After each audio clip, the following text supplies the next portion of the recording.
Hero வந்து கதாநாயகன் வந்து எல்லா கதாநாயகர்களும் நடிக்கிறது ஒரு பெரிய கடினமான ஒரு விஷயம். அதை பிரேக் பண்ணிட்டு வந்தது என் அருமை என்ன சூப்பர் ஸ்டார். அவர் வந்து எத்தனை ஹீரோ நடிச்சாலும் என் மேல தன்னம்பிக்கை எனக்கு இருக்கு அப்படின்னு நடிச்சாரு.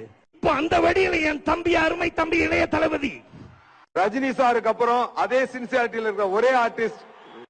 ரஜினி சாருக்கு அப்புறம் கரெக்ட் டயத்துக்கு ஷூட்டிங் வர்றது விஜய் தான். அவர் ரஜினி சார் மாதிரியே கோஆபரேஷன் ஆகட்டும், டிசிப்ளின் ஆகட்டும், எல்லாமே விஜய் கிட்ட இருக்கு. விஜய் சார் ரொம்ப பிடிக்கும். விஜய் சார் விட அந்த இமேஜ் எனக்கு ரொம்ப பிடிக்கும். ரொம்ப பெரிய மாஸ் ஹீரோ. பிளஸ் வந்து இன்னைக்கு இருக்கிற நம்ம நிறைய இளைஞர்களோட ரெப்ரசன்டேட்டிவ் மாதிரி இருக்கிற ஒரு சூப்பர் ஸ்டார் அந்தஸ்துல இருக்கிறவர். அவரோட ஹார்ட் ஒர்க், அவர் என்னவா இருந்தாரு, எப்படி அவரோட முதல் படம் ஆரம்பிச்சாரு, இன்னைக்கு சூப்பர் ஸ்டார் அப்படின்ற ஸ்டேட்டஸ்க்கு கொஞ்சம் இருக்காரு. அங்க நெருங்கிட்டான்னு கூட நான் சொல்லுவேன். அதுக்கு காரணம் அவருடைய உழைப்பு, அவரோட டெடிகேஷன். பாக்ஸ் ஆபீஸ் கார்டுன்னு சொன்னா சூப்பர் ஸ்டார் ரஜினி சாருக்கு அப்புறம் இளைய தளபதி விஜய். அதுல மறுக்கவும் முடியாது, மாற்றவும் முடியாது.